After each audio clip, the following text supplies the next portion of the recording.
Radhe Radhe friends. ओम गम गणपते नमः। ओम नमो भगवते वासुदेवाय। आप सभी भक्तजनों का इस नई वीडियो में स्वागत है। वैशाख मास 2024। वैशाख मास में स्कंद पुराण के साथ ऐसी बातें जो प्रतिदिन सुनने या पढ़ने से आपके पूरे जीवन को बदल देंगी। होगा चमत्कारी लाभ, डिप्रेशन से मिलेगी मुक्ति।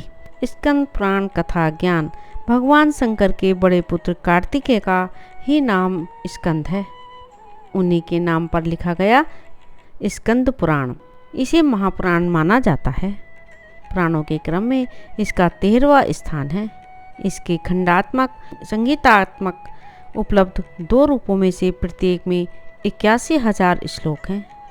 आइए जानते हैं इस पुराण की 7 खास बातें। इस पुराण को पढ़ने से शंकर जी होते हैं प्रसन्न। स्कंद पुराण का पाठ करने से भगवान शंकर प्रसन्न होते हैं। स्कंद पुराण की महाकाल कथा में इसका वर्णन मिलता है। इसमें 12 ज्योतिर्लिंगों की उत्पत्ति का वर्णन भी है। प्रदोष व्रत का महत्व।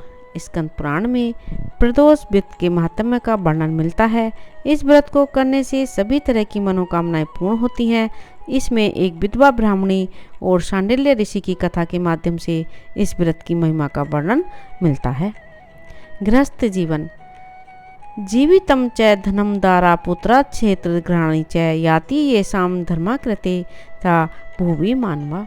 अर्थात मनुष्य जीवन में धन, स्त्री, पुत्र, घर, धर्म के काम और खेत, ये 5 चीज़ें जिस मनुष्य के पास होती हैं उसी मनुष्य का जीवन इस धरती पर सफल माना जाता है। वैशाख मास का महत्व। स्कंद पुराण के वैष्णव खंड अध्याय 4 में वैशाख मास के महात्म्य का विस्तार से वर्णन मिलता है। इसके श्लोक 34 के अनुसार इस मास में तेल लगाना, दिन में सोना, कांसे के बर्तन में भोजन करना, 2 बार भोजन करना, रात में खाना आदि वर्जित माना गया है। वैशाख माह में पवित्र नदियों में स्नान करने से पुण्य की प्राप्ति होती है। स्कंद पुराण में उल्लेख है कि महिरथ नाम के राजा ने केवल वैशाख स्नान से ही वैकुंठ धाम प्राप्त किया था। इस माह में पंखा, खरबूजा, अन्य फल, अनाज, जलदान, प्रदोष व्रत, स्कंद पुराण का पाठ करने का महत्व है। श्रद्धा एवं मेधा का महत्व। संक्षिप्त स्कंद पुराण के वैष्णव खंड कार्तिक मास महात्म्य के अनुसार ब्रह्मा जी कहते हैं कि इस पृथ्वी पर श्रद्धा एवं मेधा ये 2 वस्तुएं ऐसी हैं जो काम, क्रोध आदि का नाश करती हैं। भारत और धर्म का ज्ञान।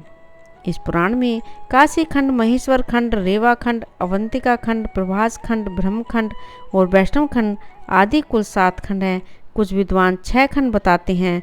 इसमें 51 शक्तिपीठ, 27 नक्षत्रों, 18 नदियों, भारत के 12 ज्योतिर्लिंगों सहित पर्वत श्रृंखलाओं के उल्लेख के साथ ही धर्म, ज्ञान और नीतियों से संबंधित कई बातें बताई गई हैं जो आपके जीवन में काम आ सकती हैं। प्राचीन पौराणिक कथाओं का ज्ञान। चंद्र कथा। इस पुराण में सोमदेव, तारा, उनके पुत्र बुध की उत्पत्ति की कथा, 27 नक्षत्रों का वर्णन भी मिलता है। इस कथा के श्रवण से पाप और रोगों का नाश होता है। तारकासुर वध कथा। यह शैव संप्रदाय का संपूर्ण पुराण है। इसमें शिव पुत्र स्कंद द्वारा तारकासुर के वध की कथा का वर्णन मिलता है।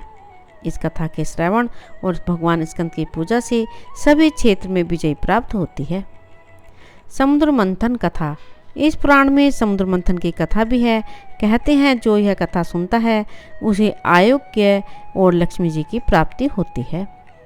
गंगा अवतरण कथा। इस पुराण में 18 नदियों सहित गंगा अवतरण की कथा का वर्णन भी है। मोक्षदायिनी गंगा की कथा सुनने से व्यक्ति के सारे पापों का नाश हो जाता है। सतीदाह कथा। इसी पुराण में सतीदाह कथा और शक्तिपीठों का वर्णन मिलता है। सतीदाह कथा का श्रवण करने से पुण्य की प्राप्ति होती है। इसके अलावा स्कंद पुराण में धर्म, ज्ञान और नीतियों से संबंधित कई बातें ऐसी बताई गई हैं जिससे जानकर व्यक्ति का मन निर्मल हो सत्कर्मों में लगता है और जीवन सफल हो जाता है। वैशाख मास में शिव को प्रसन्न करने के लिए स्कंद पुराण की महाकाल कथा पढ़ें और सुनें। माटी नाम का एक बड़ा शिव भक्त था। उसने संतान प्राप्ति के लिए 100 साल तक शिवजी का कठोर तप किया था। शिवजी ने उसे संतान का वरदान दिया था। समय आने पर उसकी पत्नी गर्भवती हुई। पत्नी का प्रसव 4 साल तक नहीं हुआ तो माटी को बड़ी चिंता हुई। पता चला कि गर्भ का बालक कालमार्ग नामक राक्षस के डर से बाहर ही नहीं निकल रहा है। माटी ने सोचा कि क्यों न गर्भ में स्थित शिशु को शिव ज्ञान दे दिया जाए। उसने शिशु को शिव ज्ञान देना शुरू किया, जिससे शिशु को बोध हुआ और वह बाहर निकला। माटी ने कालमार्ग से डरने के कारण अपने पुत्र का नाम रखा कालभीति। कालभीति जन्म से ही परम शिव भक्त थे। बड़ा होते ही कालभीति घोर तपस्या में लगे। बेल के पेड़ के नीचे पैर के अंगूठे पर खड़े हो वह 100 वर्षों तक एक बूंद भी पानी पिए बिना मंत्रों का जप करते रहे। 100 वर्ष पूरे होने पर एक दिन एक आदमी जल से भरा हुआ घड़ा लेकर आया। कालभीति को नमस्कार कर उसने कहा कि जल ग्रहण कीजिए। कालभीति बोले, आप किस वर्ण के हैं? आपका आचार व्यवहार कैसा है? यह सब जाने बिना मैं जल नहीं पी सकता। पानी लाने वाला आगंतुक बोला, मैं जब अपने माता पिता को ही नहीं जानता तो अपने वर्ण का क्या कहूँ। आचार विचार और धर्मों से मेरा कोई वास्ता ही नहीं रहा है। कालभीति ने कहा, मेरे गुरु के अनुसार जिसके कुल का ज्ञान न हो उसका अन्न जल ग्रहण करने वाला तत्काल कष्ट में पड़ता है। मैं पानी नहीं पीऊँगा। श्रीमन, आगंतुक बोला, तुम्हारी बात पर हंसी आती है।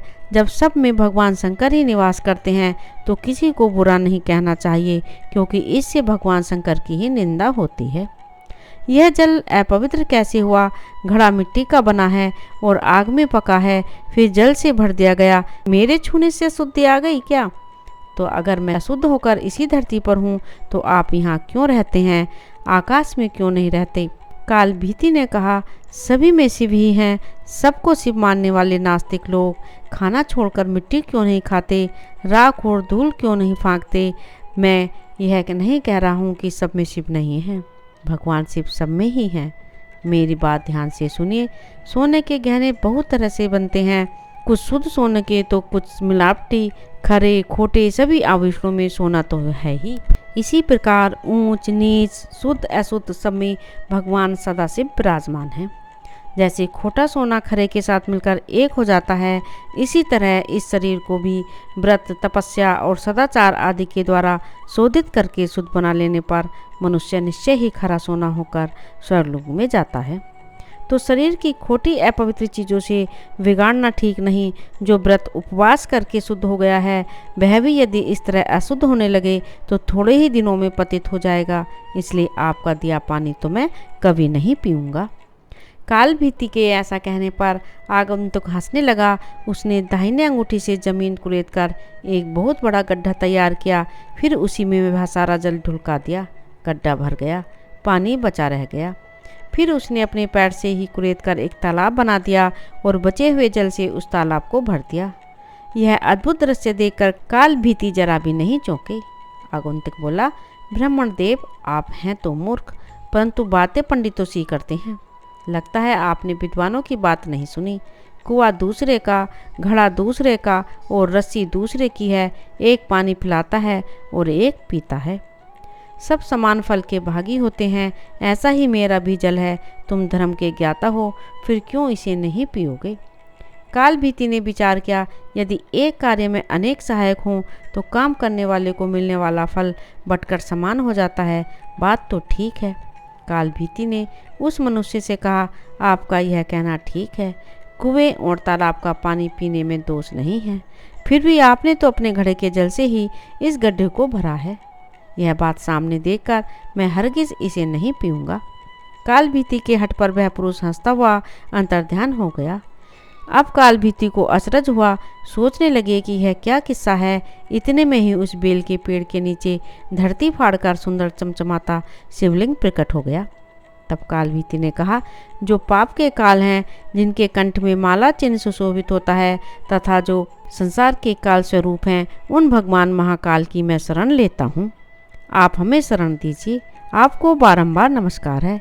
कालभीति की स्तुति पर महादेव उस लिंग से प्रकट हुए और कहा, ब्राह्मण, तुमने इस महातीर्थ में रहकर मेरी जो आराधना की है उससे मैं संतुष्ट हूँ। अब काल मार्ग से तुम निर्भय रहो। मैं ही मनुष्य रूप में प्रकट हुआ था। मैंने यह गड्ढा और तालाब सब तीर्थों के जल से भरा है। यह परम पवित्र जल तुम्हारे लिए ही लाया था। तुम मुझसे कोई मनोवांछित वर मांगो। कालभीति ने कहा, प्रभु यदि आप मुझ पर प्रसन्न हैं तो सदा यहाँ निवास करें। इस शिवलिंग पर जो भी दान पूजन किया जाए वह अक्षय हो। आपने काल से मुझे मुक्ति दिलाई है, इसीलिए यह शिवलिंग महाकाल के नाम से प्रसिद्ध हो। भगवान बोले, जो कोई अक्षय तृतीया, शिवरात्रि, श्रावण मास, चतुर्दशी, अष्टमी, सोमवार तथा विशेष पर्व के दिन इस सरोवर में स्नान करके इस शिवलिंग की पूजा करेगा वह शिव को ही प्राप्त होगा। यहाँ किया हुआ जप, तप और रुद्र जप सब अक्षय होगा। तुम नंदी के साथ मेरे दूसरे द्वारपाल बनोगे। काल पर विजय पाने से तुम महाकाल के नाम से प्रसिद्ध होंगे। शीघ्र ही राजऋषि कर्णधम यहाँ आएंगे। उन्हें धर्म का उपदेश करके तुम मेरे लोक में चले आओ। यह कहकर भगवान रुद्र उस लिंग में ही लीन हो गए। स्कंद पुराण की यह कथा श्रवण, पठन एवं मनन करने से आशुतोष महाकाल अत्यंत प्रसन्न होते हैं। राधे राधे। ओम नमो भगवते वासुदेवाय। यदि आपने इस चैनल को अभी तक सब्सक्राइब नहीं किया है तो प्लीज़ सब्सक्राइब करें, ज़्यादा से ज़्यादा शेयर करें, लाइक करें, कमेंट करें। धन्यवाद।